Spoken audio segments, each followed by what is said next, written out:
you are making your system insensitive to the noise factor. What are noise factor? The factor beyond your control. There are certain things you can control. There are certain things you cannot control. The things you can control, those factors are called controllable factor. But there are certain factors which are always beyond your control. You have to see to that those noise factor doesn't affect your result, right? And these are the objectives. And now we will understand in a very simple manner instead of complicating things. Let us simplify. A complex topic can be learned with a simple example instead of a complex example. But always you can use the learning in any environment. So I wanted to make a cake, bake a cake. Otherwise, I wanted to bake a cake. And now my interest is the taste of the cake. I want to bake a small cake, normal cake, and I'm interested in the taste of the cake. And now tell me, what are the factors I must understand, or what are the factors are always the inputs and the process parameter. And now can you tell me what are the factors I need to consider? What are the factors or what are the ingredients required for a cake making? A picture is also helping you. Eggs. Yes, egg is required. Very good. Egg is one of the factor. Very good. And then flour. Dough. Yeah, very good. The Yeah, flour that is required. Yes, very good. That second factor. Milk. Yes, milk is third factor. Beautiful. Sugar. Sugar is fourth factor. And now tell me all these factors, will you be able to control? Yes. So these are controllable factor. These are controllable factor. And all these factors are proved to be critical. Am I correct? If I put the irrelevant quantity of milk, it will definitely affect my taste, right? So all the factors now I am studying are the critical factor, or the factors which I am taking in my DOE, or the factors for which I want to understand more. I gained some knowledge, but now I want more knowledge. If I add more milk, what will happen? I knew that milk is an important ingredient, is critical, but how much milk I should add if I want to make 1 kg of cake? Whether it is 1 cup will do, or 2 cup will do, or 3 cup will do, right? So this is my interest. So these are controllable factor. But when you make a cake, the humidity in the environment can also affect your cake making process, and finally the result can also change. So humidity is also a factor. Now tell me, will you be able to control the humidity also? No. No. Even if you control during the experimentation, actually when your outlets are making the cake, you can't control it, isn't it? So definitely humidity is a uncontrollable factor. We call all these uncontrollable factors as noise factor. Now, what you need to take care is you need to take enough care that these noise factor, even if they become worst, your cake taste should not get affected. That's how you need to design your process, and this is what we call it, the robustness. All your outlets always deliver the best taste for your customer, right? During a rainy season, during the summer season, whatever is the season, when people buy a cake from you, it gives the desired state, right? So first thing is you need to understand your CTQs, critical to quality characteristics. What is that? Taste is important. Now, how can I measure the taste? Because CTQ should be a number, right? CTQ should be a number. How do I measure the taste now? Is there a taste measuring equipment available? But then how do I do? I need data. Now I will go for some form of rating, like some ordinal data I will make use now, because since the ratio continuous measurement is not possible, I have to go with the attribute only. And then now there are two options, nominal and then other one is ordinal. Which is better? Ordinal is better. Ordinal. So I will give a piece of cake which I made to each one of you and ask you to give me a rating out of 100. Ask you to give me a rating out of 100. So I wanted to see that all of you give at least 80 and above. All of you give you 80 and above, then that's the best taste. This is my requirement. Same way for the softness, I have a 10-point scale. And cost is another criteria, isn't it? When I prepare the cake and then, my expense per kg, I must limit within 125 rupees. Then only what happens, I can give all the attractive offers. Buy 1 kg and then 1 kg free. The entire cake is 500 rupees and then I give 1 kg plus 1 kg offer. So these are the requirements we wanted to achieve. These are our targets, right? And now let us talk about the taste. And now step number 2, select the factor, the real causes for investigation. You correctly told all these things. Egg, butter, maybe some butter also we will consider, right? Butter, milk, flour, and then sugar and all these things. And few more factors. Many other factors are involved, but I am interested in studying only these 5 critical factors because I know how to handle all the remaining factors. Right? Sometimes I add, some coloring agent and then I add some fruits and all those things. I am okay with all those factors, but I am concerned mainly about these factors for preparing a kg of cake. And at the same time, I know that there are certain noise factors that can play. These are the humidity in the environment, or maybe the type of ovens might differ. I have outlets all over the India. Maybe I can standardize, or even if it changes, maybe certain oven may be electric and certain oven may be based on gas, and it depends. And then similarly, the seasonal variation, which is not in my control, and there are so many things. Fine. So now I hope you all understand the factors and the noise factor. Is that clear? Factors are controllable, noise factors are uncontrollable, but still we will make their effect negligible by properly optimizing the controllable factor. That means through the controllable factor, I will even control the effect of my noise factor. This attempt is called robust design. Now step number 3, decide the range of investigation for each factor. And now there are 5 factors. I know for 1 kg of cake, how much flour is required. So I give range for the remaining. Probably my, okay, all right, everything is here. For my egg, I can go for 2 to 3 eggs. How do you know this? 2 to 3? This is your job experience, isn't it? Temperature in your boiler range from 600 to 700 degrees Celsius. This range is known. Same way, 2 to 3 eggs are good enough while making a kg of cake. And then the next one is butter. Butter comes in the form of sticks. 1 to 1.25 butter sticks I will use. And then the milk, 2 to 3 cups. And then flour, maybe in scoops, 1 to 1.5 scoop. Maybe, this is a scoop.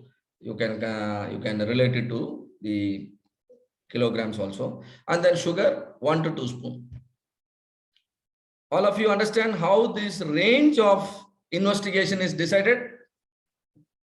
Yes? Yeah.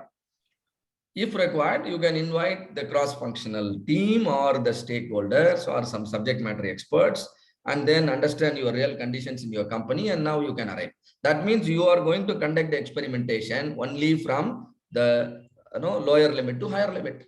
I will do the experimentation with the egg. Either I will use 2 eggs or I will use 3 eggs.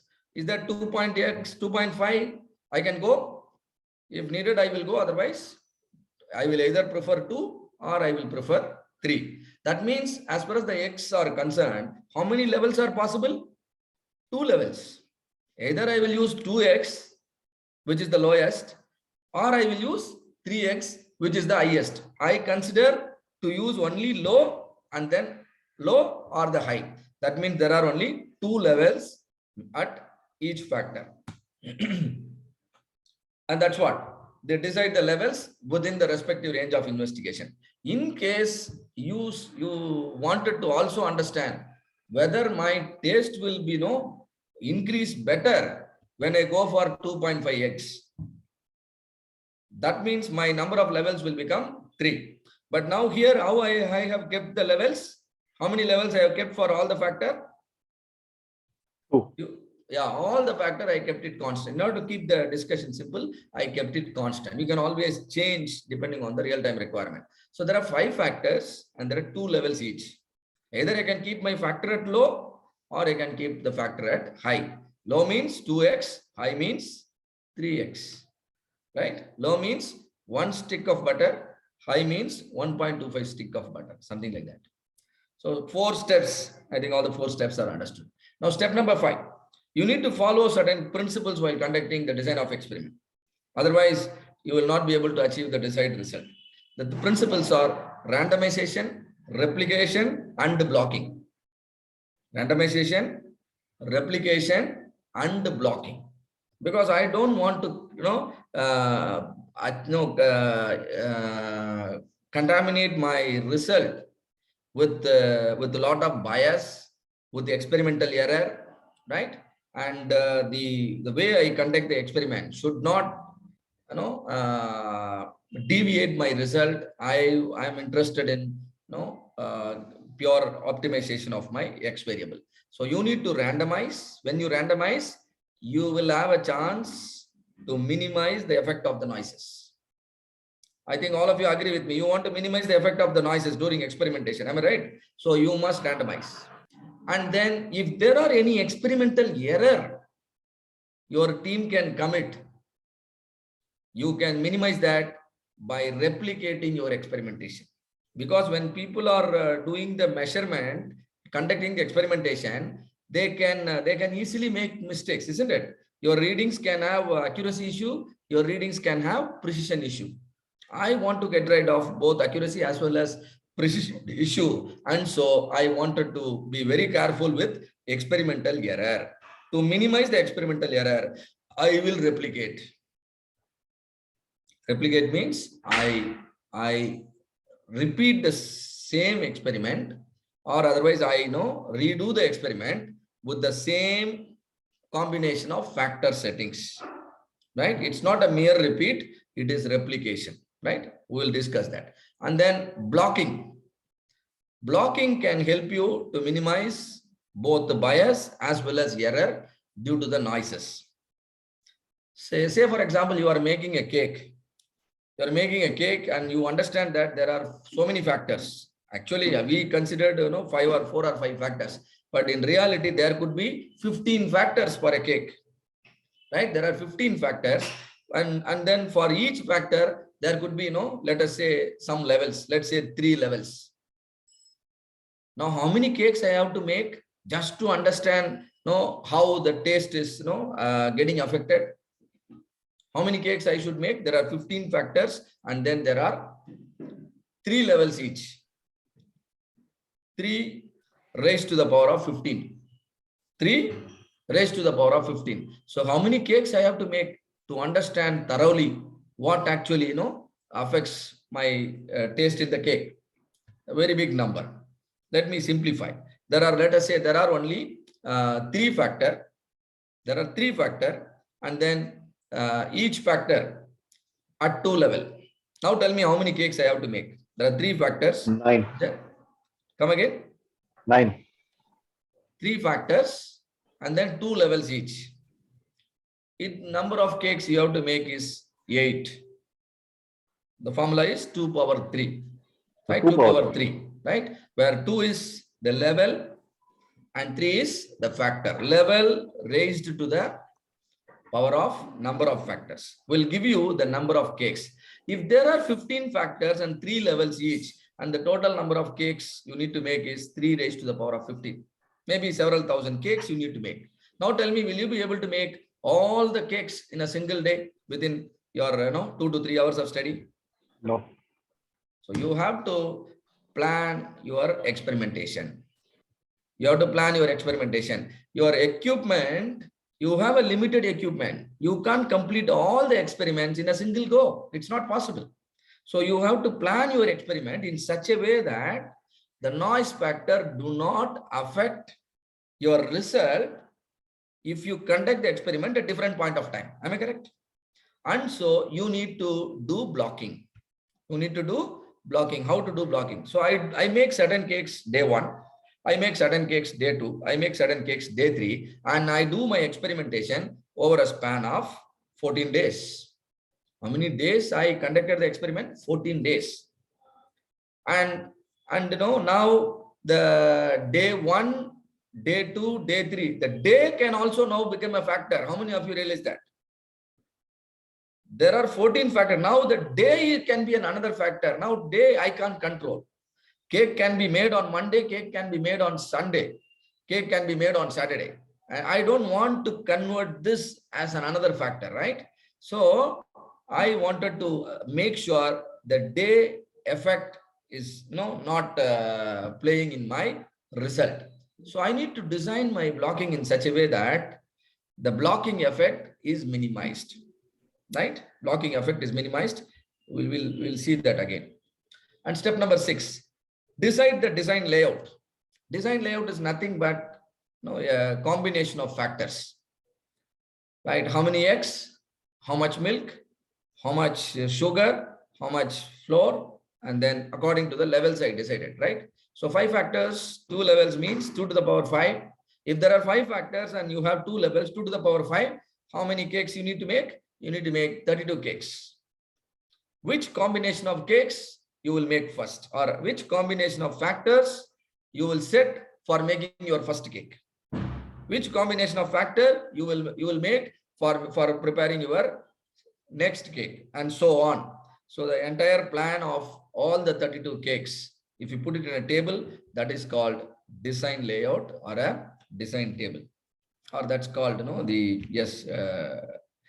design. Step number 7. And now according to the design, you conduct the experiment and collect the data. And now for taste, we already discussed data collection plan is 100-point scale. On a 100-point scale, you have to make people to taste your cake and then give the reading. For all 32 cakes, you have to do it like that. And again, you have to be very careful with the measurement error. When people are tasting and giving you the ranking, tell me what kind of measurement system analysis you will do now. Will you do a gauge R&R study, or will you do a attribute agreement analysis? For cake tasting, what kind of MSA you need to do? Gauge R&R or AAA? AAA. Yes, AAA you must do, right? So it depends on the type of data, because your data is attribute data. You are going for attribute agreement analysis. And now step number 8, 9, 10, and 11 will complete your process. Step number 8 is analyze the DOE data and then determine the optimum combination of the X variable. So by your Y is near the nominal. You wanted a score of 80, that should happen. And predict and then you can also create a mathematical model, and you can test whether your model is perfect or not. That's called you can prediction, and your regression equation is now ready. And then you can test your the fit of the equation by predicting certain result. Do some experimentation and also use the equation. Your whatever result your experimentation is giving, the same result your equation should also give. People are saying that your cake is 85 taste, and I put the same values in my equation, that is also giving my Y as 85. That means my predicted R square is closer to 100 now, right? And that's how there are many predictions are happening. The location of the satellite is predicted, to a great accuracy. How? Because they have got a prediction equation, the simple mathematical equation. And now you can pilot, and then you can go for a full-scale implementation. Always piloting should precede the full-scale implementation. Why? The challenges during implementation can be better understood, if you do a small piloting. So these are the steps. Hope all of you understand what happens in a DOE. Now, what is blocking? So blocking, for example, let us say there are 8 factors with the 2 levels. So how many cakes we must make? 2 to the power of 8. So what is 2 to the power of 8? 256 cakes.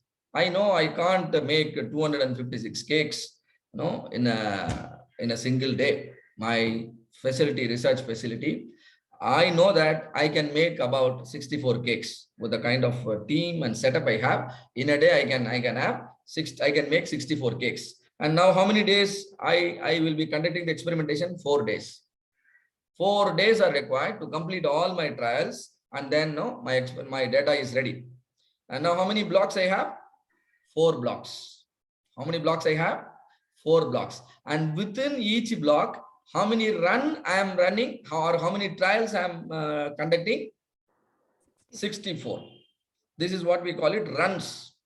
So totally there are 256 runs or 256 trials and 64 trials per block. Now, how should I make the 64 cakes within a block?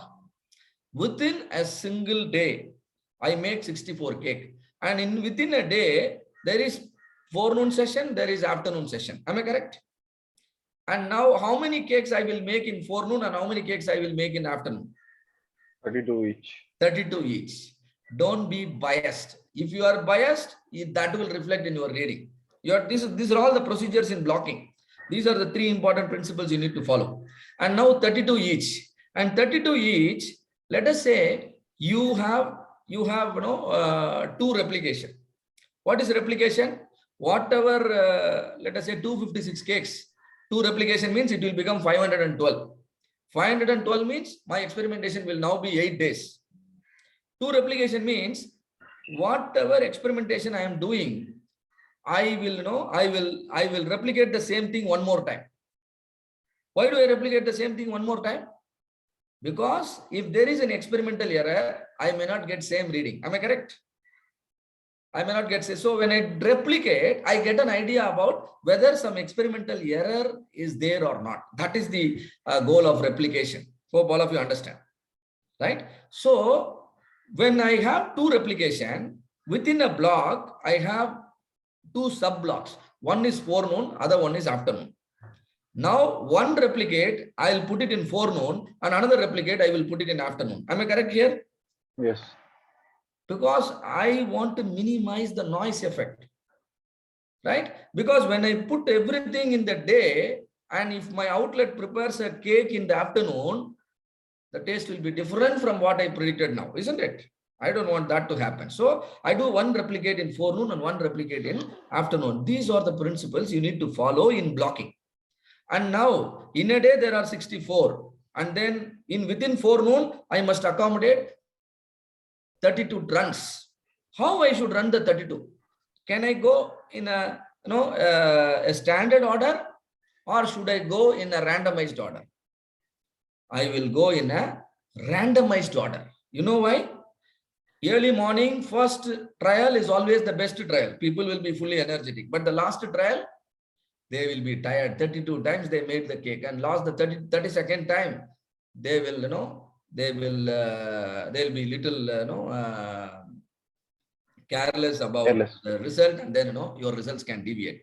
So, that effect also you should minimize. For that purpose, you must randomize within a block. Where people are going careless and where people are giving more care, or during the day beginning and day end. So we are not giving any, to the extent possible, we are trying to minimize all these noise effect, because we can't really control, the the behavior of people and all while preparing a cake for you. The chef mood, will you be able to control the mood of the chef? You can't, isn't it? But you wanted to be sure that even if the chef is in a worst mood, you expect a very good cake from him. Am I right? Yes. Right? He had a family problem yesterday, but still he is preparing the cake for you. You still expect the cake to taste better. So all that you wanted to minimize, or if possible eliminate, for that randomization is important. Hope all of you understand the 3 principles. One is blocking, another one is replication, another one is randomization. So how the principle is, you divide your runs equally among all blocks. After dividing, randomize the runs within every block. A day, as per our discussion, has 2 blocks, forenoon, afternoon. Isn't it? If you come to realize that there is a tea break and then within the day, and so what will happen? Within forenoon, You will have a session before tea break and you will have a session after tea break. That's how we are conducting our training also, isn't it? So morning session is quite easier to get the people's attention. That's why I'm doing everything in the morning. And afternoon session is very difficult. And that's why we are giving everything to Dr. RK. So these are biased, isn't it? We should not be biased while doing the experimentation. Make every trainer deliver in all the session and see their efficiency of delivery, effectiveness of delivery. Do you understand now? Right? This is why blocking, replication, and randomization helps you to understand close, and your understanding will be very, very close to reality if you follow all these principles. So now let us understand the main effect. Let's say I add milk. I add milk, and then how much milk I am adding? 2 cup. 2 cup of milk I am adding, and I prepare a cake. All the other things are certain level. Milk is 2 cup. I prepared a cake, and with the same setup, I add 3 cups of milk and then prepare some cakes. When I give the first one, the cake, milk made with 2 cups, people are giving it a score of 75. People are giving it a score of 75. And now what I do, keeping everything else same, milk quantity alone, I change to 3 cup. Do you think the taste will now increase? Yes. That is happening. So people now started giving 78. Now what do you understand? Milk is having an effect on the taste. Milk is having an effect on the taste. The effect may be positive, the effect may be negative, right? And this is called main effect of a factor. All of you understand what is main effect of a factor? When I run the process at a particular temperature of 600 degrees Celsius, I get a result. I run the same process at 700 degrees Celsius, I get a result, and results are not same. That means what? There is an effect on the process by the factor temperature. Clear? Yes? Yes. Yes. It is something like, you have a headache or you have some pain issue. So doctor is prescribing you a painkiller. And then you you consume a painkiller. Then what happened? For about 2 hours, you're not feeling the pain. It gives a complete relief for 2 hours when you take a painkiller, right? And you take 100 milligram of the painkiller and you get relief for 2 hours. You take 200 milligram of painkiller. Now what could be the effect? Can somebody tell me? 100 milligram gives me 2 hours of pain relief. And now I take 200 milligram. 4 hours. 4 hours of pain relief. So when I change the level of the factor, the effect is changing. That means the factor has an effect on your Y. That is called main effect, right? As far as the painkiller, the main effect is 2 hours per 100 milligram. I want 6 hours of pain relief, then I will take 300 milligram of tablet. Got it, right? And now, in addition to the, adding a milk of 2 cup, now what I add, sugar, 2 spoons sugar. Now what happened? People are, actually the 78 came with this combination, milk to 3 cup and sugar 2 spoon. Now people have given me 78 as the score for the taste of my cake. But keeping the milk as same 3 cup and sugar, I give, I reduce 1 spoon. Sugar, I reduce 1 spoon. Now what happened? The score actually goes up now. From 78, it changes to 84. Now what do you understand? When milk is there as well as sugar is there, we got 78, right? And now I make changes in one of the factor, which is sugar. When I make change in one of the factor, my Y is changing. The Y is changing. That means, but see, that means the effect of a factor. See, when I have a 3 cup of milk, it should give me 78. That is my understanding. It should give me a score of 78. But that 78, I'm not able to achieve. Rather, I'm achieving something else because I changed some other factor. So the level of another factor affects the effect of The main factor. The main effect. factor. Maybe here it is milk. Milk, when added 3 cup, my expectation is it should give 78. But now when I adjust the sugar, the 78 is going up or down. So now that means milk and sugar interact. You have to be careful. Milk and sugar interact, isn't it? So with the particular level of milk, a particular quantity of sugar only will work. You can't simply conclude on milk separately and sugar separately. You have to always understand both of them together. Let me give you another example. The same painkiller. You take a painkiller, 100 milligram, and you get a pain relief for 2 hours. But now you are also taking an antibiotic A. The doctor has also given you an antibiotic A, and now you have taken an antibiotic A, and you also have taken a painkiller 100 milligram. Still you are getting 2 hours of pain relief. So what do you understand now? The antibiotic is not disturbing the effect of the painkiller. Am I correct? Correct. You have taken the antibiotic and then you have taken the painkiller, and antibiotic is not disturbing the working of the painkiller. After a week, doctor gives you antibiotic B, and still you are continuing with your painkiller. Now you have taken an antibiotic B and then you have taken the painkiller 100 milligram. Now instead of getting 2 hours of pain relief, you are getting only 1.5 hours of pain relief. Now what do you understand? The antibiotic B is pulling down the working of your painkiller. Am I correct? Correct. So what the doctor will recommend? Please do not take these 2 tablets together, isn't it? Where you take the antibiotic and then after 2 hours only, you must take the painkiller, or take the painkiller first and then after 2 hours only, you must take the antibiotic B. Why the doctor is telling like that? He know that the interaction effect is negative to your result. If the interaction effect is negative, you must see to that the factor do not react or the factor do not interact. You all understand? The same way you should also work. The moment you understand one factor can pull down the effect of another factor, you should not allow them to interact or minimize the interaction effect. Or if one factor can leverage your result, allow them to interact. All of you are with me on this. We all know about the main effect. Now, what is that we are coming to know? There is also an interaction effect. A new effect is coming, or the new factor is coming, which can either pull your results down or can push your results up. These factors are called the interaction factor, virtual factor.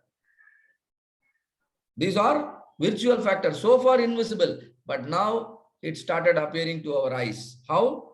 Through the data. Changes we notice in the data help us to visualize the interactions. Clear? Yes? Yeah. Good.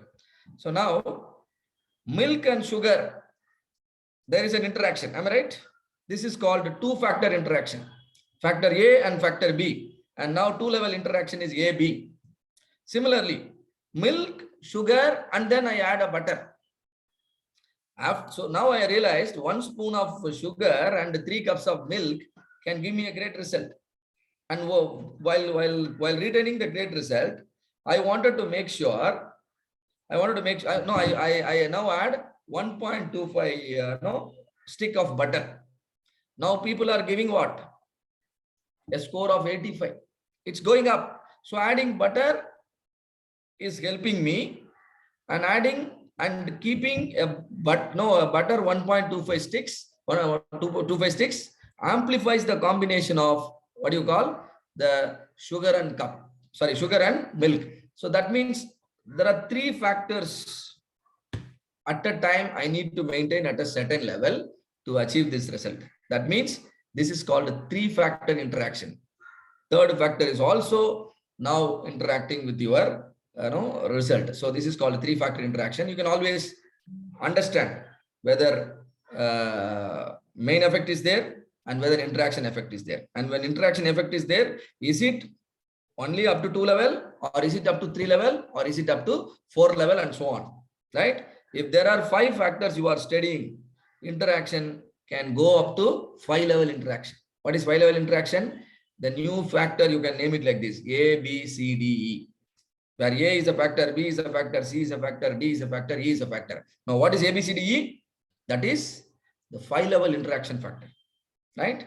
If I keep all the 5 factor A, B, C, D, and E at low level, that is the lower setting of your 5 level interaction factor, right? So there are, the situation can slowly become complex. So we already talked about the blocking. A group of experimental run conducted under relatively homogeneous condition. Whatever conditions I simulate in the morning, the same thing only I will simulate in the evening. Although every measurement should be taken under consistent experiment result, right? This is not always possible. So we use blocks in experimental design and analysis to minimize the bias and experimental error variance, right? Due to the noise factor. Right. Now there are 4 types of design available.